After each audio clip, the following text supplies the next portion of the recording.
بسم اللہ الرحمن الرحیم۔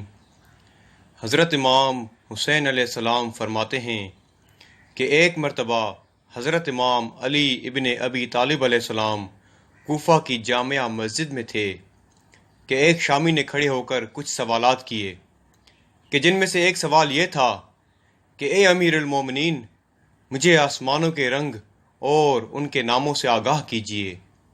تو آپ علیہ السلام نے فرمایا کہ پہلے آسمان کا نام رفیع ہے اور یہ پانی اور دھوئیں سے بنا ہے۔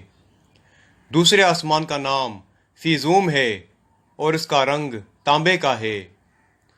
تیسرے آسمان کا نام معروم ہے اور اس کا رنگ سرخی مائل خاکی ہے۔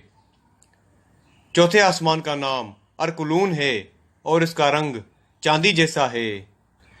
پانچویں آسمان کا نام ہیزمون ہے اور یہ سنہری رنگ کا ہے۔ چھٹے آسمان کا نام عروس ہے اور اس کا رنگ سبز یاقوت کی مانند ہے۔ اور ساتویں آسمان کا نام اجماع ہے جبکہ اس کا رنگ سفید موتی کی مانند ہے۔